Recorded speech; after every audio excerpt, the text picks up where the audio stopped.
কারণ যদি গুনাহ নিয়ে কবরে যাও, আমার আল্লাহ তোমার জন্য বানাইয়া রাখছে ওই যে ভয়ানক আযাব জাহান্নাম। ও বাবা, ওই জাহান্নামের আগুন সহ্য করতে পারবি না। ও বাবা, জাহান্নামের ভয়ানক আযাব সহ্য করতে পারবা না রে বাবা। ওই কবরের মধ্যে একটা না দুইটা না 99টা সাপ সহ্য করতে পারবা না। ও বাবা, আজরাইল আসার আগে তওবা করো আর আল্লাহর কাছে কান্না কর, আর মনে মনে বল এ জীবনে না করিলাম বন্দেগী, গুনাহ করে কাটাইলাম জিন্দেগি এ জীবনে না করিলাম বন্দেগী, গুনাহ করে কাটাইলাম জিন্দেগি। তওবা করে আবার তওবা ভাঙ্গিলাম, অবশেষে খাঁটি তওবা করিলাম, অবশেষে খাঁটি তওবা করিলাম। তুমি যদি মাফ না করো আল্লাহ বান্দারে, বলো তো মার বান্দা যাবে কার দ্বারে, বলো তো মার বান্দা যাবে কার দ্বারে। বান্দা যখন জাহান্নামে আল্লাহ জ্বলিবে, তুমি মাওলা কেমনে ছায়া দেখিবে, তুমি মাওলা কেমনে ছায়া দেখিবেন। আল্লাহ আপনি আমাদের সবাইকে মাফ করে দেন, বলেন আমিন। এজন্য আমি আমার প্রায় আলোচনায় বয়ানে বলে থাকি, গোটা দুনিয়ার মধ্যে যদি নিয়ামত থাকে, সর্ব উত্তম নিয়ামত হলো ইবাদত করার সুযোগ পাওয়া। কারণ ইবাদত করার সুযোগ সব মুসলমান পায় না। কি কথা ঠিক না? এখানে আপনারা মুষ্টিময় কয়েকজন লোক আছেন, কিন্তু বাহিরে আমি দেখে আসলাম এর থেকে 2 ডবল লোক আছে। ভাবতেছে যে আগে দেখি হুজুরের কায়দা কি, কায়দা বুঝে বসবো, সুর কখন দেয়, কথা ঠিক না?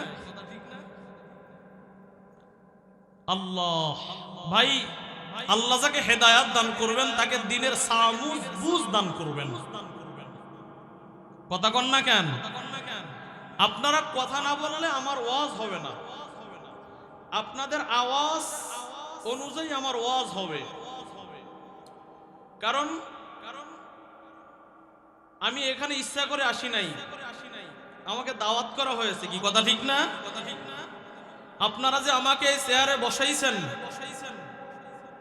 আপনারা আমাকে 2 উপাধিতে এখানে বসাইছেন। এক হলো আমি ডাক্তার,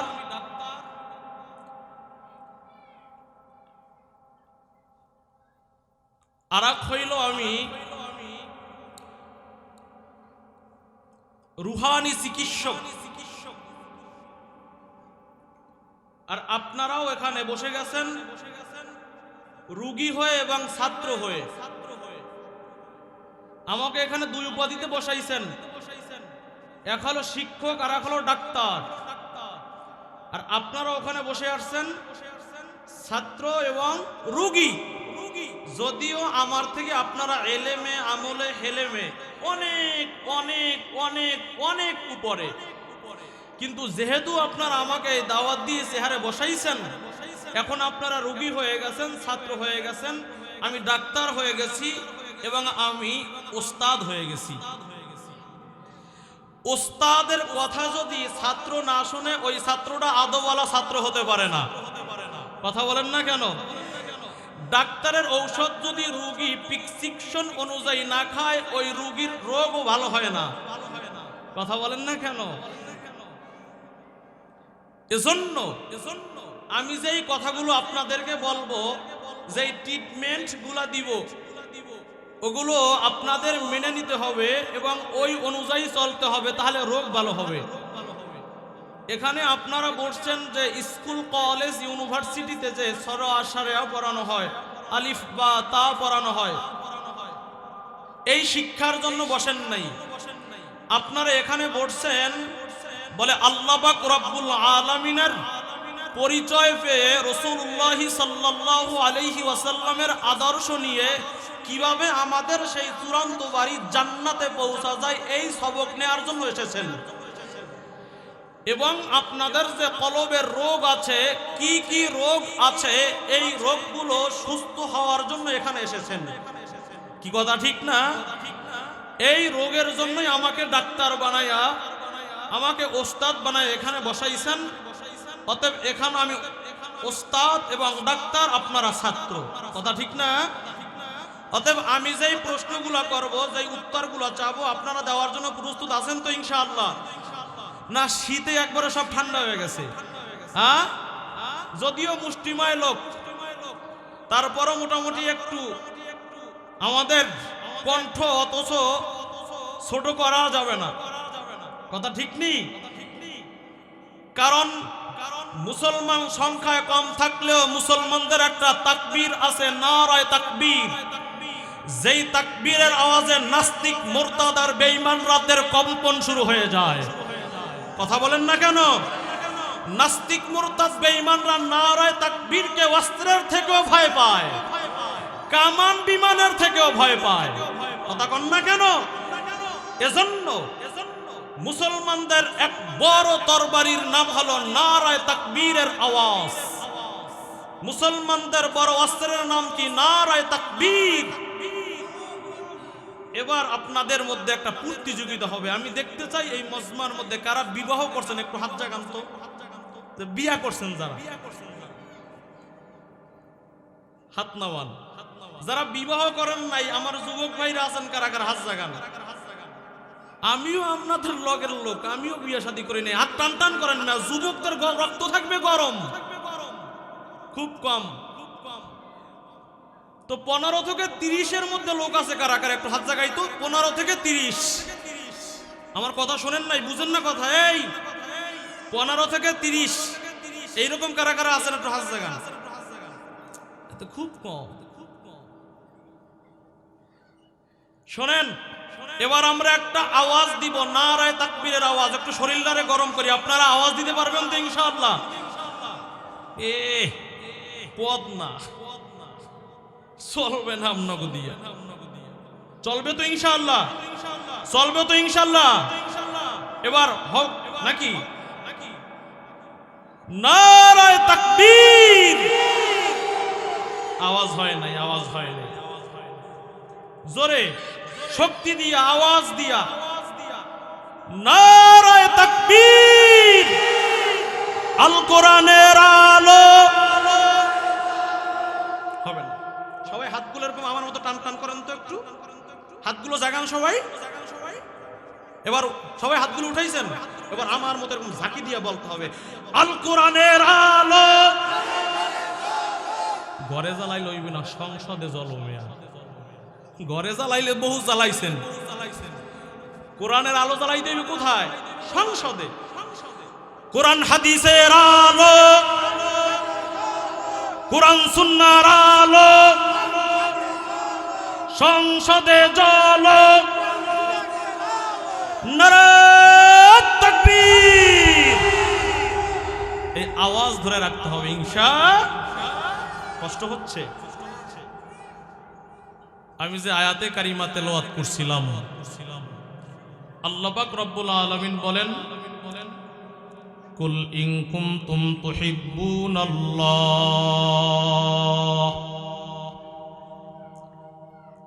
হে নবী আপনার উম্মতদেরকে আপনি জানায়া দেন, ইন কুনতুম তুহিব্বুনাল্লাহ ফাত্তাবিউনি ইউহিব্বুকুমুল্লাহ,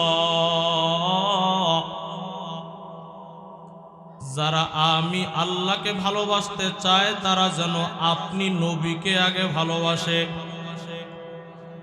আর যারা আপনি নবীকে ভালোবাসলো তারা আমি আল্লাহকেই ভালোবাসলো। ওয়াগফির লাকুম যুনুবাকুম আল্লাহু গফুরুর রহিম, আর আমি ওই সকল বান্দাদের সব গুনাহগুলোকে আমি ক্ষমা করে দিব। এই সুবহানাল্লাহর আওয়াজ আমরা দিয়া সংসার হইবে না, জমবে না। আওয়াজ দিয়া কথা বলতে হবে, কারণ আপনাদের আওয়াজ না হইলে আমার ভিতর বন্ধ হয়ে যাবে। নবীজি বলেন, কুল ইন কুনতুম নবীজি বলেন, মান আহাব্বা সুন্নতি ফাকাদ আহাব্বানি ওয়া মান আহাব্বানি কানা মাই ফিল জান্নাহ, যেই উম্মতরা আমি রাসূলের সুন্নতকে মোহাব্বত করলো, ভালোবাসলো, সে আমি নবীকেই ভালোবাসলো। আর যে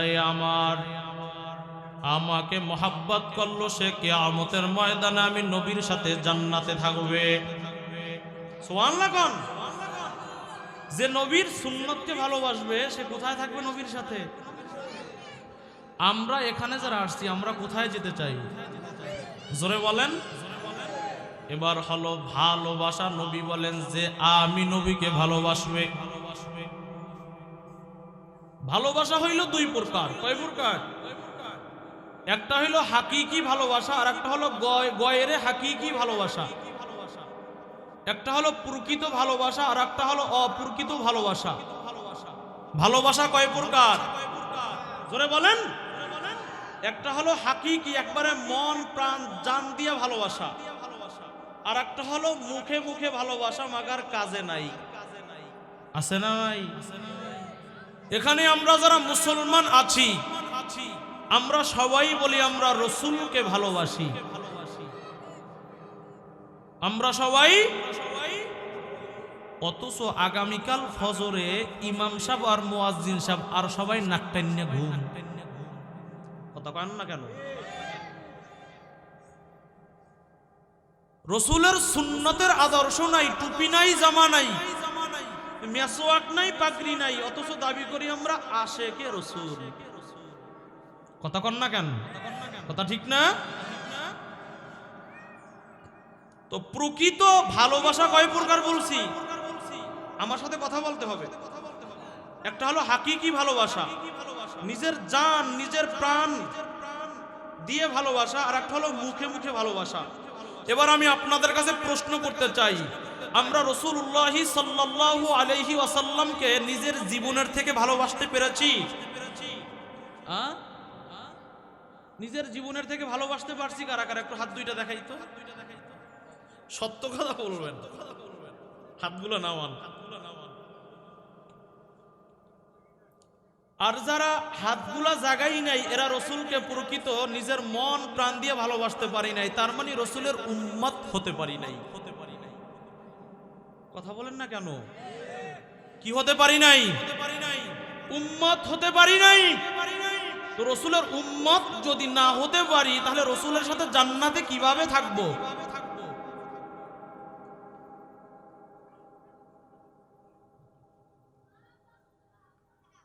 রসুলের উম্মত যদি আদর্শওয়ালা উম্মত হতে পারি তাহলে রসুলের সাথে জান্নাতে থাকতে পারবো।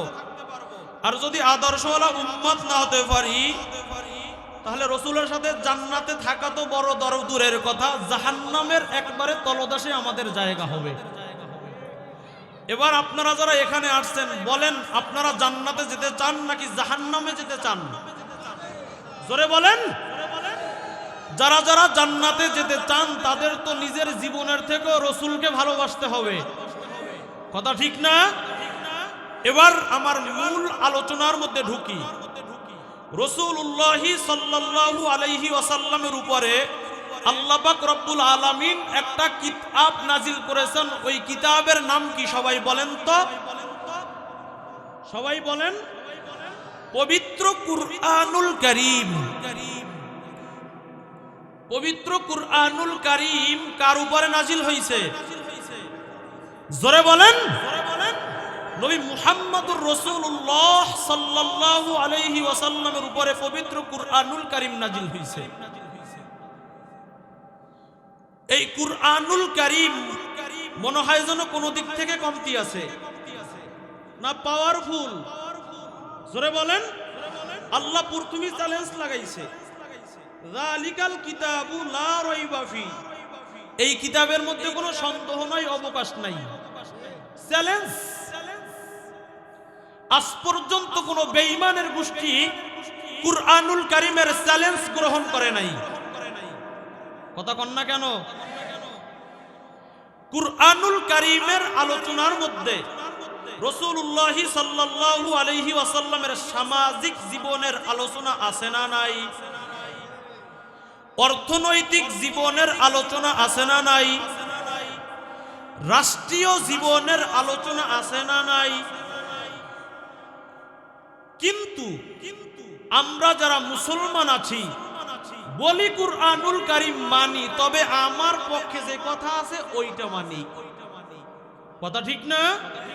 এবং আমরা যদি কুরআনুল কারীমের আলোচনা করতে থাকি তাহলে বলবে হুজুর রাজনৈতিক আলোচনা থেকে মুক্ত থাকবেন।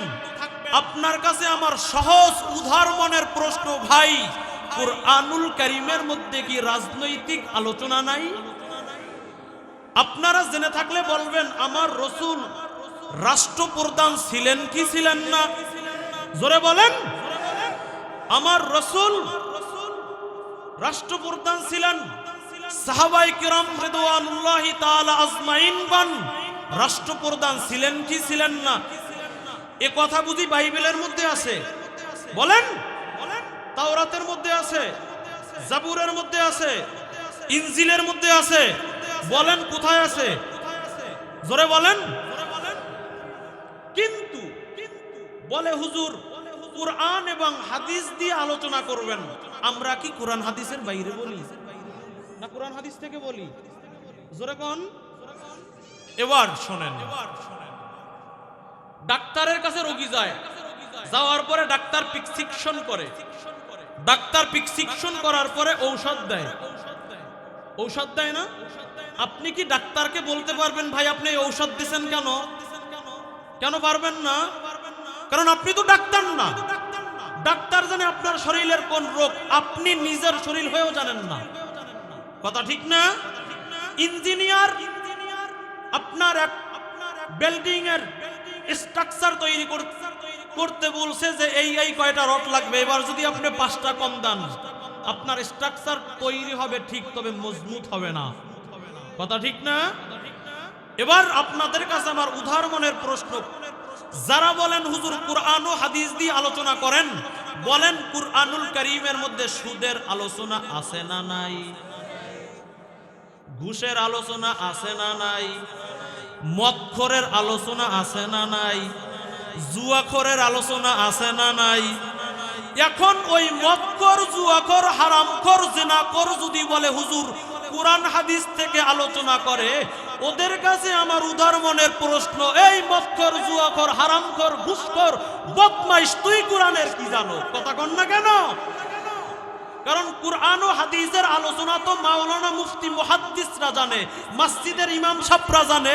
তুই ঘুষখোর, সুদখোর, হারামখোর, তুই তো কোরআনের আলোচনা জানো না। কেমনে নামাজ পড়ে, কেমনে ওযু করে, কেমনে রোজা রাখে, তাই তো জানো না। আবার বলে হুজুর কোরআন থেকে আলোচনা করেন, সাহস কি? তবে আগের দিন ভুলে যাও, আগের দিন কি করে যাও? ভুলে যাও।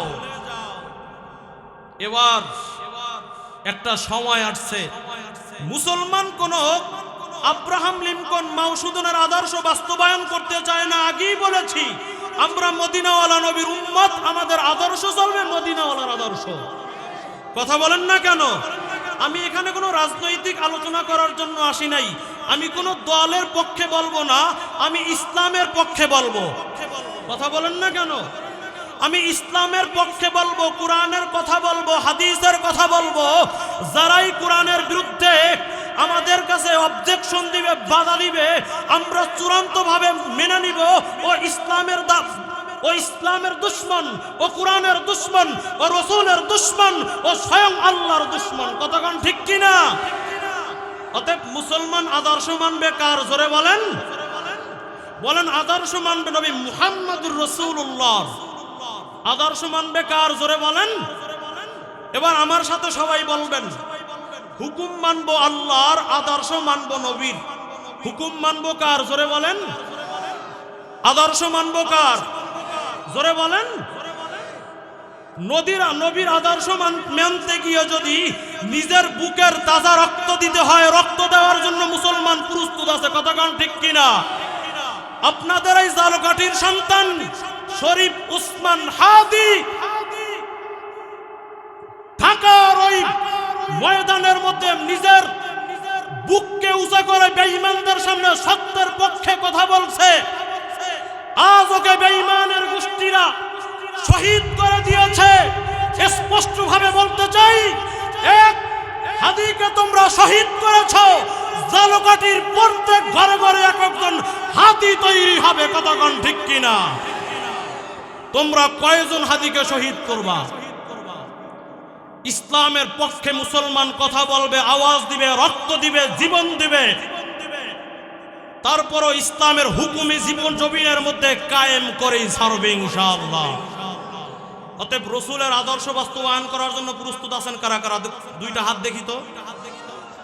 কার আদর্শ চলবে? জোরে বলেন, আরো জোরে বলেন। কার? কার্ল মার্ক্সের আদর্শ চলবে না, লেনিনের আদর্শ চলবে না, মাওসুদের আদর্শ চলবে না, শুধু একমাত্র বাংলার জমিনে মদিনাওয়ালার আদর্শ চলবে। কথা বলেন ঠিক কিনা?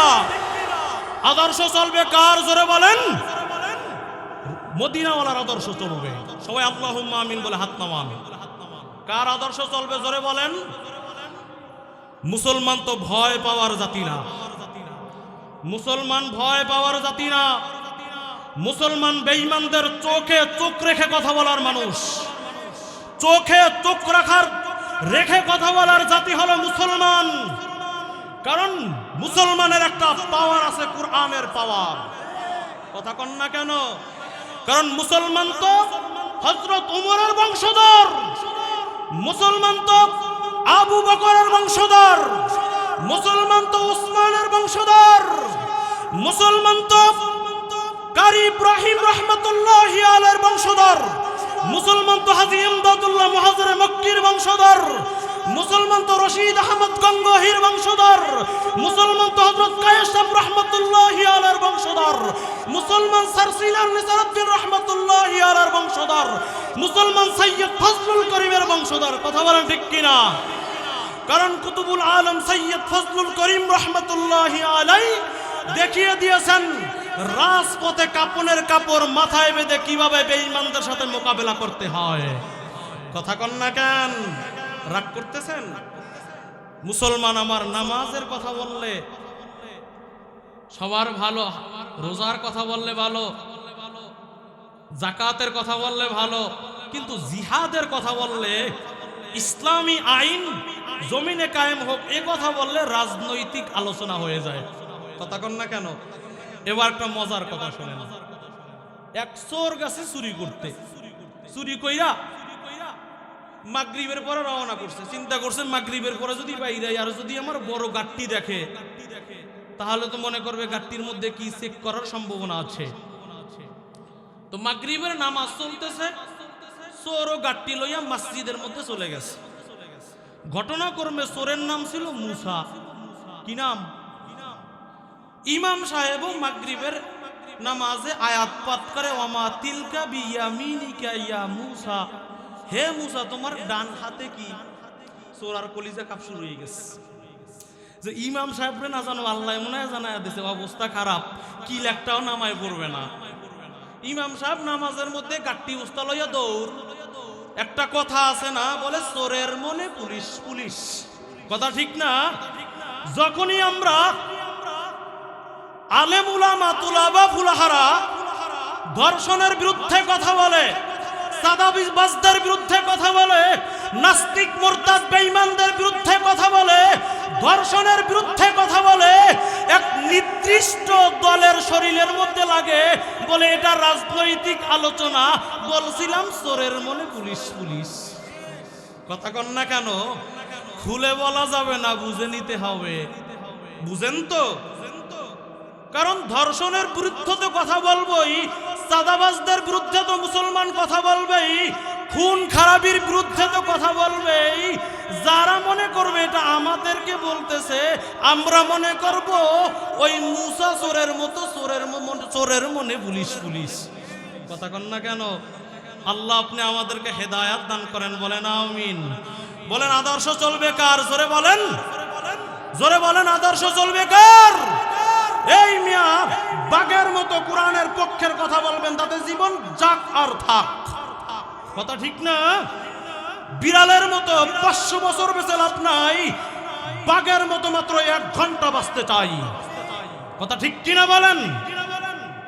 সত্যের পক্ষে গান গাই বলে আমি বিদ্রোহী, সত্যের পক্ষে ডাকি বলে আমি বিপ্লবী, কোরআনের কথা বলি তাই বলে আমাকে জঙ্গিবাদী, জিহাদের কথা বলি তাই বলে আমাকে উগ্রবাদী, আমি বিদ্রোহী বিপ্লবী মৌলবাদী, কেন জঙ্গিবাদী?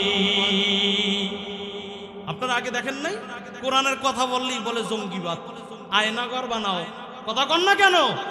আল্লাহ এমন এক বিচার করছে, দুপুরের খাবার রান্না করছে মাগার খেয়ে যেতে পারে নাই, কথা কন না কেন? সত্যের পক্ষে গান গাই বলে আমি বিদ্রোহী, সত্যের পক্ষে ডাকি বলে আমি বিপ্লবী, কোরআনের কথা বলি তাই বলে আমাকে জঙ্গিবাদী, জিহাদের তাই বলে আমাকে উগ্রবাদী, আমি বিদ্রোহী বিপ্লবী মৌলবাদী, কেন জঙ্গিবাদী? জন্মের পরে কানে আজান কি দেয়নি, তুমি মৌলবাদী সারা হওনি, ঠিক কিনা?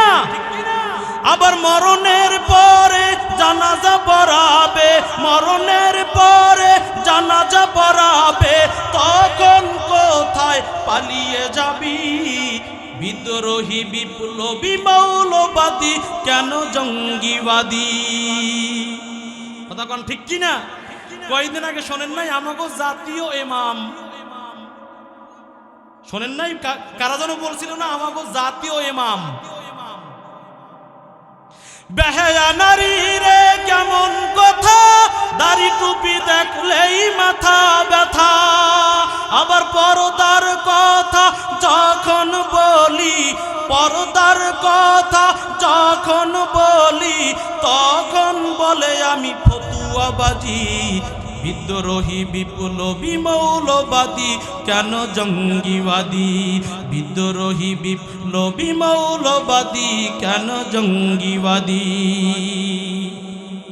অতএব সত্যের পক্ষে মুসলমান সবসময় আওয়াজ তুলবে, কতক্ষণ ঠিক কিনা? কোরআনের পক্ষে আওয়াজ তুলবে, রসুলের ইজ্জতের পক্ষে মুসলমান কথা বলবে। আল্লাহ আপনি আমাদেরকে কবুল করে নেন, বলেন আমিন। তো বলছিলাম নিজের জীবনের থেকেও কাকে ভালোবাসা লাগবে? জোরে বলেন, বলেন আমার রসুলকে সবচেয়ে নিজের জীবনের থেকেও ভালোবাসা লাগবে। যারা রসুলকে বেশি মোহাব্বত করবে নিজের জীবনের থেকেও, সে কাল হাসরের ময়দানে আমার রাসূলের সাথে জান্নাতের মধ্যে থাকবে। কাকে মোহাব্বত করতে হবে জোরে বলেন, আরো জোরে জোরে। রসুলকে মোহাব্বত করি ঠিক, বিড়ি খাই 6 বেলা, আছে না নাই? এখান থেকে দেখবেন যে অনেকে ওয়াজটা শুনি না, একটা ওই আকিস বিড়ি ধরাইয়া টানতে টানতে বাড়ি যাইবে। বউজি গাইবে যে কি ওয়াজ শুনে আইছো, কয় এক কুইন্দা ঢুকাইছি আর এক কান্দে বাড়ি করছি। হুজুর তা হুজুরই জানে, কথা কন না কেন? যা কইছি হুজুরে কোকবা। এজন্য সবচেয়ে মোহাব্বত করা লাগবে কাকে জোরে বলেন? আমার রাসূলকে সবচেয়ে বেশি মোহাব্বত করা লাগবে রে মুমিন। সাহাবায়ে কেরামদের জীবনের দিকে তাকাইয়া দেখো, সব থেকে সাহাবায়ে কেরাম আমার রাসূলকে বেশি মোহাব্বত করতেন, নিজের জীবনের থেকেও বেশি মোহাব্বত করতেন। ও জালকাঠি এলাকার মুসলমান বাবা, জানেন না তো আপনি আর আমি কোন নবীর উম্মত? আদম আলাইহিস সালাতু ওয়াস সালাম একদিন আল্লাহর কাছে বলে, আল্লাহ আপনি আমাকে আদম না বানাইয়া যদি আপনি মুহাম্মদ নবীর উম্মত বানাইতেন, আমি বড় সৌভাগ্যবান মনে করতাম। সুবহানাল্লাহ কইবেন না? বলে কি কারণ? আদম নবী ব্যাখ্যা দেয়, লম্বা ঘটনা সংক্ষেপে বলছি। আদম নবী বলে, আল্লাহ আপনি আর আমাকে হাওয়াকে বানাইয়া আপনি দিলেন জান্নাতের মধ্যে থাকো, তবে বলছেন লা তাকরাবা হাযিহিস শাজারা, ওই গাছের নিকট যাইবা না আর গন্ধম খাইবা না। আমি শয়তানের অসওয়াসায় চলে গেলাম, গন্ধম খাইলাম, আপনি আমাকে শাস্তি দিলেন, জান্নাতি পোশাকগুলা খুলিয়া ফেলাইলেন। এই শাস্তি দিয়ে আপনি থামলেন না, এবার আমাদেরকে জান্নাত থেকে বের করে দিলেন। তারপর আপনি আমাকে আর আমার স্ত্রীকে দূর প্রান্তরে ফালায়া দিলেন। আমি আদম 350 বছর কান্নার আওয়াজ দিলাম, আপনি আমাকে ক্ষমা করলেন না। 350 বছর পরে আমার মনে হইল জান্নাতের গেটের সাথে লেখা দেখছি, লা ইলাহা ইল্লাল্লাহু মুহাম্মাদুর রাসূলুল্লাহ। এই মুহাম্মদ নামের উসিলাতে আমি যখন ক্ষমা চাইলাম, আল্লাহ আপনি আমাকে মাফ করে দিলেন। ও আমার রব, অথচ নবী মুহাম্মাদের উম্মতরা সারাদিন কত গুনাহ করে, গুনার আর শেষ নাই। ওই আপনি তো তাদের পোশাকও খুলেন না, স্বামী স্ত্রী থেকেও আলাদা করেন না, এবং আপনি রাস্তা খুলে দিছেন, বলে বান্দা তওবা করতে দেরি, আমি আল্লাহ মাফ করতে দেরি না। কোন নবীর উম্মত হে মুমিন? যেই নবী রাস্তা দিয়ে হাঁটলে 7 দিন পর্যন্ত মেশকুয়ার আম্বরের ঘেরান পাওয়া যায়। যেই নবী রাস্তা দিয়া যায়, আসমান থেকে মেঘের টুকরা এসে ছায়া দান করে। কেমন নবীর উম্মত জানো হে জালুকাঠির মুসলমান? এমন নবীর সুন্দরওয়ালা চেহারা, ওই নবীর চেহারার দিকে সাহাবায়ে কেরাম একবার তাকায়, 7 দিনের ক্ষুধা আল্লাহ নিবারণ করে দেয়। ওই নবীর উম্মত তুমি আর আমি রে বাবা, ওই নবীর মুহাব্বত কেমন জানো? সাহাবায়ে কেরাম আমার রাসূলকে কেমন মুহাব্বত করতেন আর ভালোবাসতেন রে বাবা। রহমতের নবী মক্কার মধ্যে তো মা নাই, বাবা নাই। আমার নবী যখন কালেমার দাওয়াত দেয়, আবু জাহাল উতবা সাহেবা নবীকে পাথর মারে আর পাগল বলে। কিতাবের মধ্যে লেখছেন, আমার নবীর গালার মধ্যে গামছা লাগাইয়া আমার নবীর ওই মতি মক্কার অলিতে গলিতে ঘুরায় আর বলে মুহাম্মদ পাগল। নবী আমার বলেন, তোরা আমাকে মারিস না, আমার মা নাই। আমি জীবনে কলিজাটা দিয়া আমার আব্বাকে একটা আব্বা বলিয়া ডাক দিতে পারি নাই। আমি হইলাম আদর্শওয়ালা নবী, আমি মুহাম্মদ। তোরা তোদের নিজের হাতে খোদা বানাইয়া তোরা পূজা কর, তোরা এক আল্লাহর ইবাদত কর। কিতাবের মধ্যে লেখেন এক কাফির নবীর একদিন কপালের উপরে একটা পাথর মারছে। আমার নবীর কপালটা ফাটিয়া টপ টপ টপ টপ করিয়া রক্তগুলো জমিনে পড়ে। নবী রক্তগুলো হাতের মধ্যে রাখে। সাহাবায়ে কেরাম বলেন, ও নবী, আপনি কেন রক্তগুলো জমিনে পড়তে দেন না? বলে, আমার রক্ত যদি এই জমিনের মধ্যে পড়ে, এই জমিন কখনো ফসল দেবে না। আর যদি জমিনে ফসল না হয়, ওরা কেমনে খাইবে আর কেমনে তরুলতা উঠবে বাঁচবে? কেমন নবী আমার! ও মুসলমান শোন, আমার নবীকে এবার আল্লাহ বলেন, নবী আপনার আর মক্কায় থাকার প্রয়োজন নাই, মদিনার মধ্যে হিজরত করে। আমার নবী মদিনার মধ্যে যখন হিজরত করে, বারবার মাতৃভূমির দিকে তাকায়, ওই কাবার দিকে তাকায় আর বলে, ও বাইতুল্লাহ,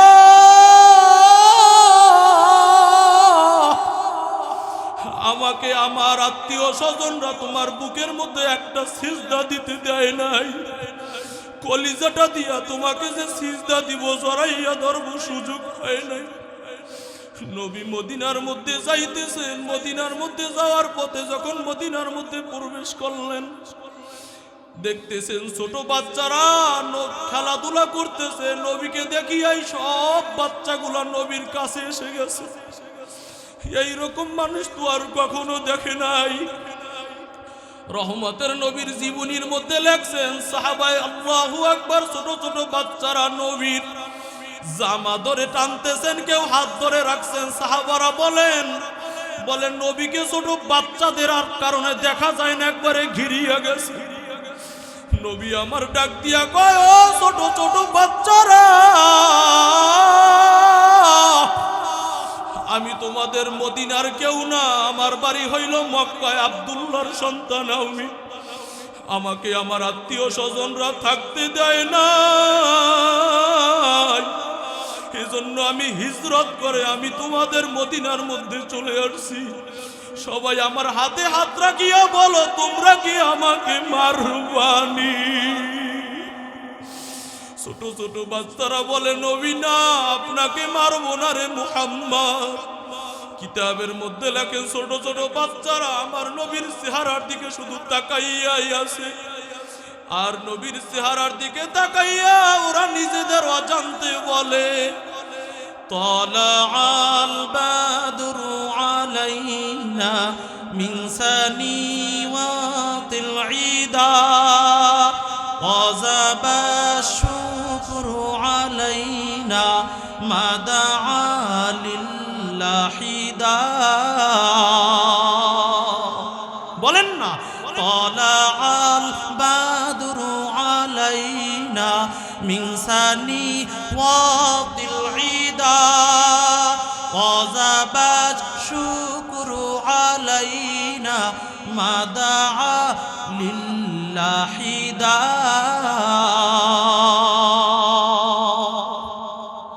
এভাবে নবীজির শানে ওরা পড়তেছে আর বলতেছে, ও মুহাম্মদ, তোমাকে আমরা মারব না। তোমাকে যদি কেউ আঘাত করে, তোমাকে আঘাত করার আগে আমাদেরকে আঘাত করা লাগবে, প্রতিজ্ঞা দিয়া দিলাম মুহাম্মদ। কিছুদিন যাওয়ার পরে আমার নবী বলতেছেন, ও সাহাবায়ে কেরাম, বদরের প্রান্তরে যেতে হবে, যুদ্ধের নিশানা চলে আসছে, দামামা বেজে উঠছে। সাহাবায়ে কেরামদেরকে নবী ডাকলেন। ওই 313 জন যে সাহাবীর কথা শুনছেন বদরের যুদ্ধে, ওই 313 জন সাহাবীদের মধ্যে 2 জন সাহাবী ছিল মুআজ আর মুআফিস, আপন 2 ভাই। একজনের বয়স 8 আর একজনের বয়স হবে 10। বড় ভাইয়ের বয়স হবে 10 বছর, ছোট ভাইয়ের বয়স হবে 8 বছর। দুই ভাই মুয়াজ আর মুয়াফফিজ। রহমতের নবী সাহাবায়ে কিরামদেরকে ডাকলেন, কাকে কাকে নেওয়া যায়? সাহাবায়ে কিরামরা সিরিয়ালে দাঁড়াইলেন, আর আমার নবী বাঁচতেছে, কে কে যুদ্ধে যাবে। ওই বাচ্চাদের মধ্যে, ওই সাহাবীদের মধ্যে মুয়াজ আর মুয়াফফিজও এসে দাঁড়ায় গেছে। নবী মুয়াজ রে বলছে, মুয়াজ তুমি যেতে পারবা, কিন্তু মুয়াফফিজ তুমি যেতে পারবা না, ছোট বাচ্চা। মুয়াফফিজ নবীর পাশে ঘুরে আর কান্না করে বলে, নবী আমরা দুই ভাই আজ মায়ের থেকে অনুমতি নিয়ে আসছি, আপনার সাথে বদরের প্রান্তরে যাব, যদি শহীদ হয়ে যাই মায়ের সাথে জান্নাতে দেখা হবে, আর যদি গাজী হয়ে ফিরে আসি মা আপনার সাথে দেখা হবে না, আর দেখা হবে না। নবী বলতেছেন, ও মুয়াফফিজ তুমি যাইতে পারবা না।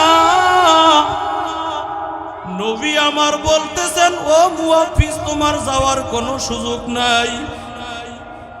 কিন্তু মুয়াফফিজ কান্না করতেছে আর বলতেছে, নবী আমি আপনার সাথে যুদ্ধে যাব, তবে নবী আপনি মনে করছেন আমার গায়ে বুঝি শক্তি কম? না না, শক্তি কম না।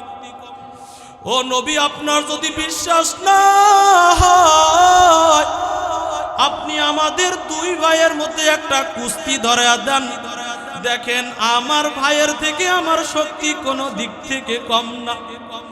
ও জালুকাঠি এলাকার মুসলমান, ছোট বাচ্চাদের নবীর প্রেম আর ভালোবাসা কেমন বাবা খেয়াল করে শুনেন। বলে, ও নবী আমাদের কোনো দিক থেকে শক্তি কম না, কুস্তি ধরে দেন।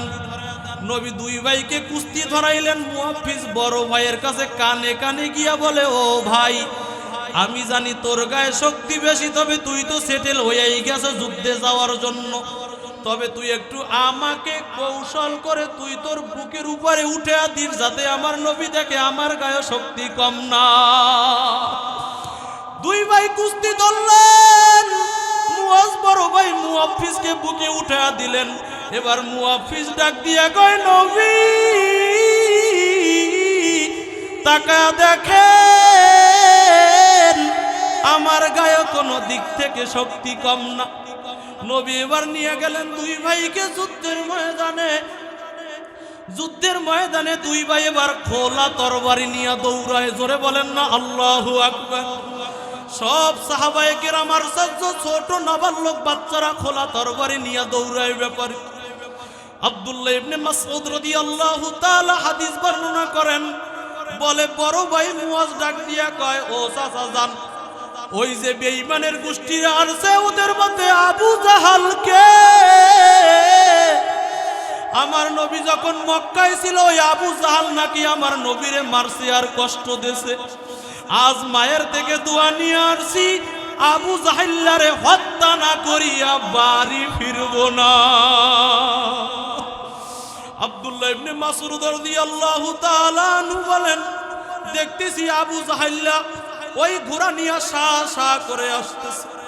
বললাম, আবু জাহাল তো বড় ভাই মুয়াজ মুয়াফফিজকে বলতেছেন, ও বড় ভাই ওই আবু জাহাল আসতেছে, আবু জাহেলের ঘোড়ার পায়ের মধ্যে আমি আঘাত করব। যখন আমি আঘাত করব আর ঘোড়াটা জমিনের মধ্যে পড়ে যাবে, তুই আবু জাহিল্লার মাথার উপরে একটা কোপ দিয়ে ওরে জমিন থেকে আলাদা করে দিবি। দুই ভাই খোলা তরবারি নিয়ে দৌড়ায়। মুয়াজ আবু জাহিল্লার ঘোড়ার পায়ের মধ্যে যখন আঘাত লাগাইয়া দিছে, আবু জাহিল্লার ঘোড়াটা জমিনের মধ্যে পড়ে গেছে। মুয়াফফিজ ৮ বছরের যুবক আবু জাহিল্লার বুকের উপরে উঠিয়া বলে, আবু জাহাল তুই নাকি আমার রাসূলকে বড় কষ্ট দিছ, বল আজ মুয়াফফিজের হাত থেকে রক্ষা পাবিনি। ৮ বছরের যুবক, এর শক্তি আল্লাহ এত দিয়েছেন, আবু জাহিল্লা আর শক্তি সহ্য করতে পারে না। আব্দুল্লাহ ইবনে মাসউদ রাদিয়াল্লাহু তাআলা আনহু বলতেছেন, সময় চলিয়া যায়। আব্দুল্লাহ ইবনে মাসউদ রাদিয়াল্লাহু তাআলা আনহু আবু জাহিল্লার ঘাড়ের উপরে একটা কোপ দিয়ে ওরে হত্যা করিয়া ফেলাইছে। এবার আবু জাহেল্লার সন্তান ইকরামা দেখতেছেন যে আমাকে আমার বাবাকে হত্যা করার বড় অধিনায়ক হলো মুয়াজ। এবার মুয়াজের হাতের উপরে একটা কোপ লাগাইছে, মুয়াজের হাতটা ঝুলতেছে, কাটিয়ে গেছে, তো প্রায় জামায় বাজিয়ে আছে, চামড়ায় বাজিয়ে আছে। ডান হাত থেকে তরবারিটা নিয়ে বাম হাত দিয়া কচু গাছের মতো শুধু যুদ্ধ করতেছে। আল্লাহু আকবার আইতো না, আরে জোরে কর না আল্লাহু আকবার।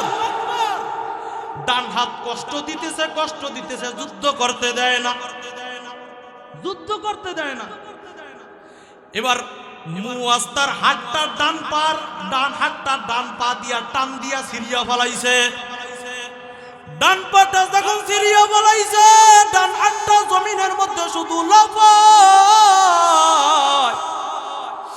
যখন লাফায়, মুয়াজ হাতের দিকে তাকাইয়া বলে, হাত তুমি কিয়ামতের ময়দানে আল্লাহর কাছে সাক্ষী দিয়া দিও যে মুয়াজের হাত নবীর সম্মানে শহীদ হইছে। কারণ কিয়ামতের ময়দানে আমার আল্লাহ জবান দিয়া কিছু জিজ্ঞাসা করবে না।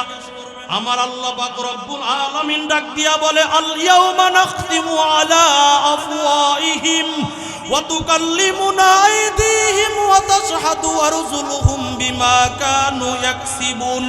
হে হাত, তোর দ্বারা জমিনে কি করছে বল। হে পা, তোর দ্বারা কি করছে বল। হে চক্ষু, তোর দ্বারা কি করছে বল।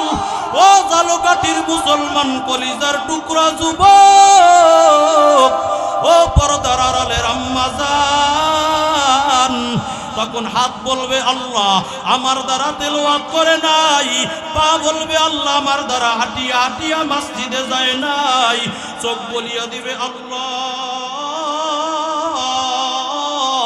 ও দয়ার মালিক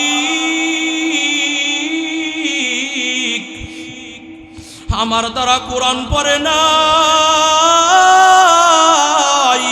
ও জালকাঠি এলাকার মুসলমান, হায়াতের দিকে তাকাইয়া দেখো বাবা, হায়াতের জিন্দিগি তো বলতে বলতে শেষ। কোন সময় জানো তোমার আজরাইল চলে আসে বাবা, জানা নাই। ও বাবা, এই হালতে যদি তুমি গুনাহ নিয়ে ওই মাওলার কবরে যাও, আমার নবী হাদিসে বলেন, আল কবরু রাউযাতুম মিন রিয়াজিল জান্নাহ আও হুফরাতুম মিন হুফারিন নার। মৃত্যুর পরে কার কবরটা হবে জান্নাতের বাগান, কার কবরটা হবে জাহান্নামের কুয়া। ও বাবা, পায়ে হাত রাখিয়া বলিয়া গেলাম রে বাবা, যত হায়াত তো গুনায় গুনায় শেষ হয়ে গেল। আল্লাহর কাছে তওবা করো আর কান্না করো, আর বলো আল্লাহ আমার মতো গুনাহওয়ালা তো কেউ নাই, তোমার মতো দয়ার মালিক আর কেউ নাই রে আল্লাহ। ও বাবা, গুনাহ করতে করতে আজ কলব শক্ত, চোখের মধ্যে পানি নাই, নামাজে ভালো লাগে না, তেলাওয়াতে মজা নাই। ও বাবা, কান্নাওয়ালা চক্ষু আল্লাহর কাছে চাও, আর গভীর রাতে উঠিয়া বাবা পানি দিয়া ওযু বানাও, যায় নামাজটা বিছাইয়া 2 রাকাত নামাজ আদায় করো। এবার কিছু সময় আল্লাহর নামের জিকির কর, আর তারপর আল্লাহর কাছে 2টা হাত উঠাইয়া কান্না কর, আর নিজের গুনার জন্য অনুশোচনা করো রে ভাই। কারণ যদি গুনাহ নিয়ে কবরে যাও, আমার আল্লাহ তোমার জন্য বানাইয়া রাখছে ওই যে ভয়ানক আযাব জাহান্নাম। ও বাবা, ওই জাহান্নামের আগুন সহ্য করতে পারবি না। ও বাবা, জাহান্নামের ভয়ানক আযাব সহ্য করতে পারবা না রে বাবা। ওই কবরের মধ্যে একটা না দুইটা না 99টা সাপ সহ্য করতে পারবা না। ও বাবা, আজরাইল আসার আগে তওবা করো আর আল্লাহর কাছে কান্না কর, আর মনে মনে বল এ জীবনে না করিলাম বন্দেগি,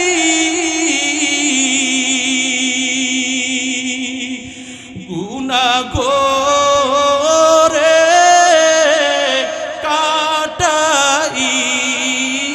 কাটাইলাম জিন্দেগি, এ জীবনে না করিলাম বন্দেগি, গুনাহ করে কাটাইলাম জিন্দেগি। তওবা করে আবার তওবা ভাঙ্গিলাম, অবশেষে খাঁটি তওবা করিলাম, অবশেষে খাঁটি তওবা করিলাম। তুমি যদি মাফ না করো আল্লাহ বান্দারে, বলো তো মার বান্দা যাবে কার দ্বারে, বলো তো মার বান্দা যাবে কার দ্বারে। বান্দা যখন জাহান্নামে আল্লাহ জ্বলিবে, তুমি মাওলা কেমনে ছায়া দেখিবে, তুমি মাওলা কেমনে ছায়া দেখিবেন। আল্লাহ আপনি আমাদের সবাইকে মাফ করে দেন, বলেন আমিন।